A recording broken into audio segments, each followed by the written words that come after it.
Hola a todos. Me llamo David y me dedico a crear el clima perfecto en vuestros espacios. Ya sea para combatir el frío o el calor, tanto en una vivienda como en una instalación industrial, siempre estoy listo para ayudar.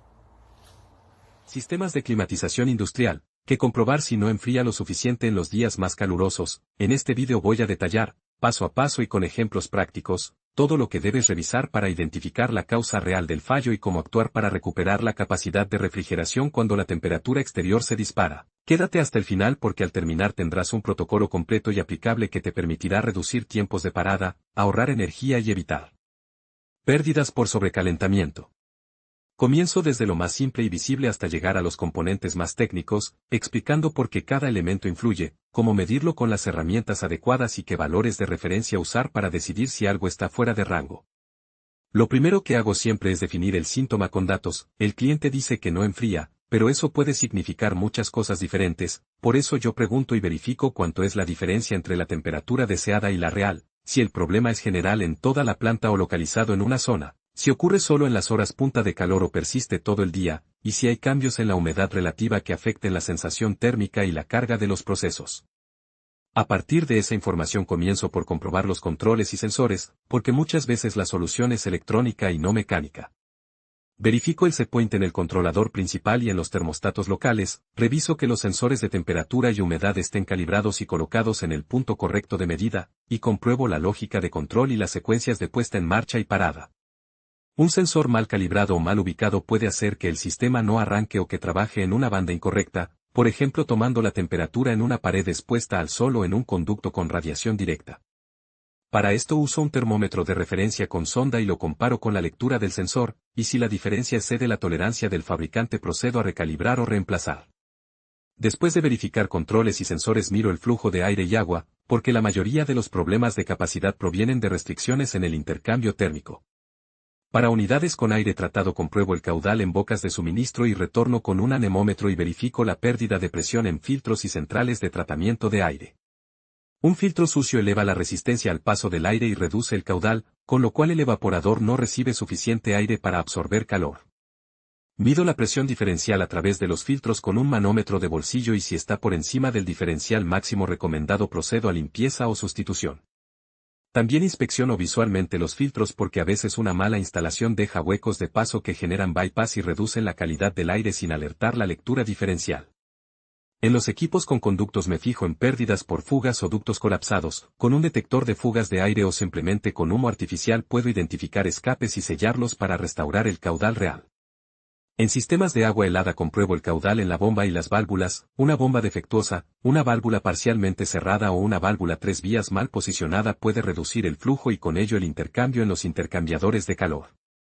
Uso un caudalímetro si está disponible o mido la diferencia de temperatura entre ida y retorno junto con la potencia térmica para calcular el caudal real y comparar con el diseño. Hablando de temperaturas, medir la diferencia entre la temperatura de suministro y retorno del aire o del agua es la prueba más directa de que el sistema transfiere energía correctamente. En sistemas de expansión directa de X mido la temperatura de bulbo seco del suministro y retorno y en sistemas de agua la delta T entre la tubería de ida y retorno. Si el delta T es menor que el esperado, hay indicios claros de que el equipo no está entregando la capacidad. Para unidades de X una comprobación clave es el superit y el subcooling, midiendo las presiones en baja y alta, y las temperaturas en evaporador y condensador, puedo verificar si la carga de refrigerante es correcta y si la válvula de expansión está funcionando. Un exceso o falta de refrigerante cambia el comportamiento, una carga baja reduce la superficie efectiva de evaporación y baja capacidad, una carga alta puede ahogar el compresor o disminuir la evaporación. Para esto llevo conmigo un set de manómetros, una pinza amperimétrica para ver la corriente del compresor y una cámara infrarroja para detectar diferencias de temperatura en tuberías y aletas. El análisis del compresor es otro punto crítico, compruebo su corriente, compare con la placa de características y observo si hay ruidos anormales, vibraciones o aumento de temperatura que indiquen problemas mecánicos o de lubricación. Si un compresor está parcialmente cargado por fallo de etapa de compresión o por válvulas internas gastadas, la capacidad cae notablemente en condiciones de alta demanda. En chiles con control de capacidad por slide valve o por cambios de frecuencia, verifico el comportamiento de esos actuadores y reviso si el variador de frecuencia o los sistemas de control están limitando la salida por parámetros de seguridad. Muchas instalaciones tienen protecciones que reducen la capacidad para evitar sobrecorrientes o presiones extremas, y en días de calor puede activarse un margen conservador que compromete la refrigeración. La revisión de la unidad condensadora es esencial cuando las temperaturas externas suben. Un condensador sucio o mal ventilado eleva la temperatura de descarga y reduce la eficiencia del ciclo frigorífico. En condensadores aire-aire verifico limpieza de aletas, correcto funcionamiento de los ventiladores y separación adecuada de obstáculos alrededor de la unidad. En condensadores agua o abanicos de torre de enfriamiento inspecciono depósitos de suciedad, incrustaciones y el correcto flujo de agua sobre el relleno. En torres de enfriamiento reviso el llenado, el estado de las boquillas, la presencia de biofilm o incrustaciones y la calidad del tratamiento químico del agua. Una torre obstruida o con baja eficiencia puede elevar la temperatura de retorno del agua al chile y colapsar la capacidad de toda la planta. Mido temperaturas de agua en entrada y salida de torre y comparo con el punto de bulbo húmedo para evaluar el rendimiento. En muchos sistemas industriales la combinación chiller-torre-bomba es donde aparece el cuello de botella. Una bomba con cavitación o con impeler erosionado reduce el caudal, una válvula de estrangulamiento mal ajustada genera un bypass indeseado y un intercambiador de placas sucio disminuye el área de intercambio. Para intercambiadores inspecciono las pérdidas de carga y la limpieza interna, usando si es necesario un análisis de flujo y una prueba de presión hidráulica para descartar obstrucciones. La distribución de frío dentro del edificio es a menudo subestimada, conductos sin aislamiento, juntas filtradas, compuertas mal equilibradas y difusores mal orientados generan pérdidas térmicas y zonas calientes.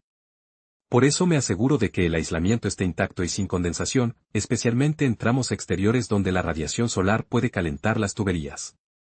Otra causa importante y a veces sorprendente es el incremento de la carga térmica por cambios en el proceso productivo, aumento de equipos, modificaciones productivas o fallos en aislamientos de tanques y hornos pueden elevar la carga por fuera de lo diseñado. Antes de cambiar componentes del sistema siempre comparo la carga real con la capacidad instalada y analizo la posibilidad de que la planta esté undersized para las nuevas condiciones. A veces la solución pasa por mejorar la gestión de carga y no por ampliar el equipo. En equipos con control por zonas estudiamos la estrategia de consignas y la coordinación entre unidades. Si varias unidades compiten o no se secuencian correctamente, el sistema nunca alcanza la estabilidad.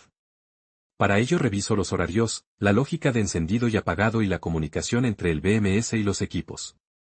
En cuanto a la instrumentación, recomiendo siempre tener una base mínima, manómetros para refrigerante, termómetros de contacto y de bolsillo, pinza perimétrica para comprobar consumo, anemómetro para caudal aire, medidor de humedad, detector de fugas ultrasónico y cámara térmica para localizar puentes térmicos y puntos de estrangulamiento. Explico cómo usar cada instrumento. Por ejemplo, la cámara térmica permite identificar zonas de condensación en conductos, puntos de insuficiente aislamiento o baterías de evaporador con aletas entupidas por suciedad. En refrigeración industrial, las fugas de refrigerante suelen aparecer por corrosión en soldaduras o por vibraciones en conexiones. Yo siempre reviso visualmente y con detector de fugas en los puntos de unión y en válvulas de servicio. Si detecto una fuga, procedo a localizar, reparar y recuperar, y posteriormente a verificar el sistema mediante pruebas de vacío y prueba de hermeticidad. No recomiendo añadir refrigerante a ciegas sin arreglar la fuga previa porque esa medida solo enmascara el problema y es ilegal en muchos países por normativa ambiental. Otro aspecto crítico es el balance térmico del sistema. En circuitos de agua helada es habitual observar una delta T demasiado baja, lo que indica que el agua circula con exceso de caudal o que la carga térmica no se extrae correctamente.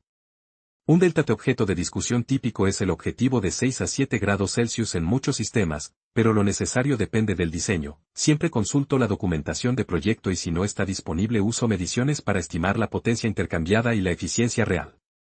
Cuando encuentro un delta T bajo, investigo si hay bombas en bypass, válvulas 3 vías mal configuradas o intercambiadores con incrustaciones que reducen transferencia.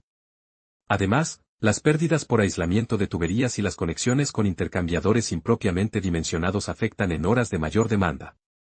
No debo olvidar el mantenimiento preventivo y el calendario de intervenciones. Equipos con mantenimiento irregular suelen acumular suciedad, pérdidas de refrigerante y fallos eléctricos que se hacen evidentes en los picos de temperatura.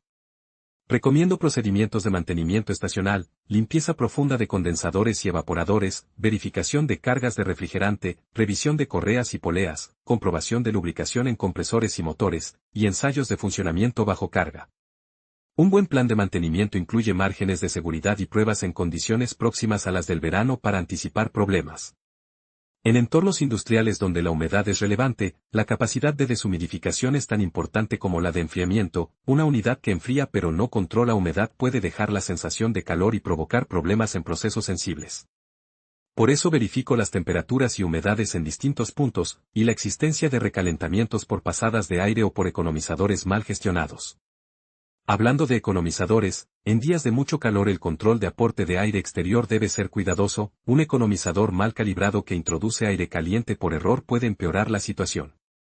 También reviso si existe free cooling por agua o aire y su lógica de inserción. En veranos extremos el free cooling puede no ser efectivo y debe dejar paso al chile sin crear conflictos de control. En plantas con varios chiles o unidades en paralelo, es crucial la correcta secuenciación y reparto de carga para que ninguno trabaje a carga parcial que reduzca su eficiencia. Reviso los algoritmos de control y, si es necesario, propongo una reprogramación para priorizar unidades que ofrezcan mayor eficiencia en condiciones de alta demanda.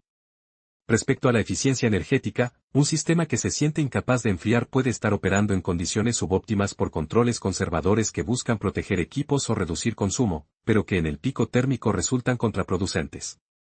Por ejemplo, limitaciones de corriente de arranque o curvas de protección térmica pueden mantener compresores fuera de servicio. Monitorizo curvas de corriente y comparo con límites para ajustar protecciones con criterios técnicos.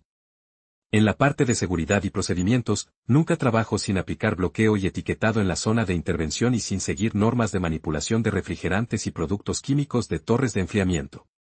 La seguridad del personal es prioritaria y muchas intervenciones requieren equipos de protección y coordinación con producción para evitar daños a procesos sensibles.